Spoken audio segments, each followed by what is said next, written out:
ನೋಡಿ ಮಕ್ಕಳೇ, ನಾವು ಇವತ್ತಿನ ತರಗತಿಯಲ್ಲಿ ಕೆಲವೊಂದು ಆಹಾರ ಪದಾರ್ಥಗಳು ಹಾಗೂ ನಾವು ಬಳಸುವಂತಹ ದಿನನಿತ್ಯದ ಪದಾರ್ಥಗಳನ್ನು ಇಟ್ಕೊಂಡಿದ್ದೀವಿ. ಹಾಗಾದರೆ ಈ ಪದಾರ್ಥಗಳ ಗುಣಲಕ್ಷಣ ಏನು ಅಂತೇಳಿ ನಾವೀಗ ಒಂದು ಸಣ್ಣ ಚಟುವಟಿಕೆಯ ಮುಖಾಂತರ ಕಲಿಯೋಣ. ಓಕೆನಾ? ಹಾಗಾದ್ರೆ ನಾವು ಪ್ರಯೋಗಕ್ಕೆ ಏನೇನು ಬಳಸಿದ್ದೀವಿ? ಇದೇನು ಹೇಳಿ? ಟೊಮ್ಯಾಟೊ. ಇದು ನಿಂಬೆಹಣ್ಣು. ಇದು ಹುಣಸೆ ಹಣ್ಣು. ಹಾಗಾದ್ರೆ ಈ ತಟ್ಟೆಯಲ್ಲಿರೋ ಪರಿಕರಗಳು ಯಾವ್ಯಾವು? ಈ ರೀತಿಯಾಗಿ ನಾವು ಬೇರೆ ಬೇರೆ ಒಂದು ಇಟ್ಕೊಂಡಿದ್ದೀವಿ ಅಲ್ವಾ? ಹಾಗಾದ್ರೆ ನೋಡೋಣ. ಇದು ನಿಮಗೆ ಆಲ್ರೆಡಿ ಗೊತ್ತು, ಲಿಟ್ಮಸ್ ಕಾಗದವನ್ನ ನೈಸರ್ಗಿಕವಾಗಿ ನಾವು ಮನೆಯಲ್ಲೇ ತಯಾರು ಮಾಡಿದ್ದೀವಿ.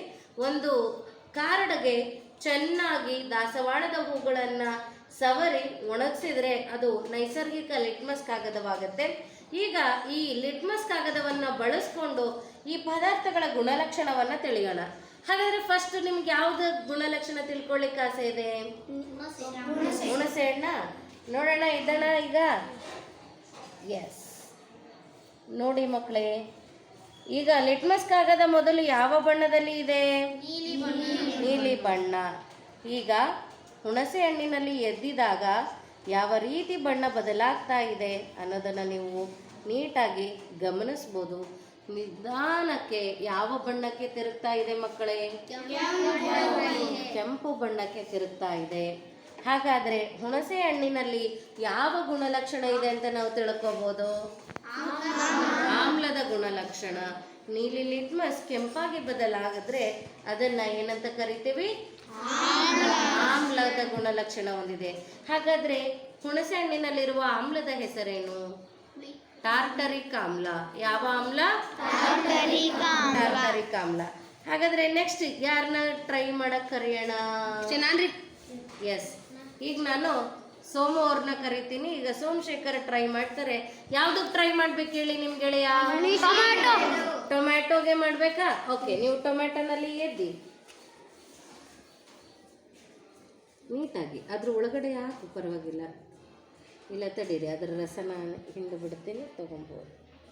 ಎಸ್, ಟೊಮೊಟೊ ರಸದಲ್ಲಿ ಎದ್ದಿದಾಗ ಏನಾಗುತ್ತೆ ನೋಡಿ, ತೋರಿಸಿ ಅವರಿಗೆ. ಈಗಲೂ ಕೂಡ ಬಣ್ಣದ ಬದಲಾವಣೆ ಏನಾಗಿದೆ? ಕೆಂಪಾಗಿದೆ. ಹಾಗಾದ್ರೆ ಇದು ಕೂಡ ಏನು ಅಂತ ಆಗುತ್ತೆ? ಆಮ್ಲದ ಗುಣಲಕ್ಷಣ. ಹಾಗಾದ್ರೆ ಇದರಲ್ಲಿ ಆಕ್ಸಾಲಿಕ್ ಆಮ್ಲ ಇರುತ್ತೆ. ಯಾವ ಆಮ್ಲ ಇರುತ್ತೆ? ಆಕ್ಸಾಲಿಕ್ ಆಮ್ಲ ಇರುತ್ತೆ. ಅರ್ಥ ಆಗ್ತಿದೆನಾ? ಬಾರಪ್ಪ ನೀವು. ಈಗ ನಿಮ್ಮ ಮತ್ತೊಬ್ಬ ಸ್ನೇಹಿತ ಬಂದ, ಇವರು ಯಾವ್ದನ್ನ ಟ್ರೈ ಮಾಡಬೇಕು? ಶಾಂಪೂ ಮಾಡದ? ಓಕೆ, ಇಲ್ಲಿ ಚಿಕ್ಕ ಶಾಂಪೂನ ತಗೊಂಡಿದ್ದೀರಿ. ಈಗ ಮೊದಲು ತೋರಿಸಿ. ಇದು ಲಿಟ್ಮಸ್ ಕಾಗದದ ಬಣ್ಣ ನೀಲಿ ಇದೆ, ಎದ್ಬಿಡಿ. ಸ್ವಲ್ಪ ಅರ್ಧ ಅಷ್ಟೇ ಎದ್ಬೇಕು. Okay, S. ಈಗ ನೋಡಿ ಅದರ ಬಣ್ಣ ಹೇಗೆ ಬದಲಾಗ್ತಾ ಇದೆ ಅಂತೇಳಿ. ನಿಧಾನಕ್ಕೆ ಕಡು ನೀಲಿ ಬಣ್ಣ, ಕಡು ನೀಲಿ ಬಣ್ಣಕ್ಕೆ ತಿರುಗ್ತಾ ಇದೆ. ಇಲ್ಲಿ ನಿಮಗೆ ಏನನ್ನ ಗೊತ್ತಾಗುತ್ತೆ ಮಕ್ಕಳೇ? ಆಮ್ಲ ಇದೆನಾ? ಪ್ರತ್ಯಾಮ್ಲದ ಗುಣ ಇದೆ ಅಂತೇಳಿ ನಾವು ಇದರಿಂದ ತಿಳ್ಕೋಬಹುದು. ಬಿಡಿ.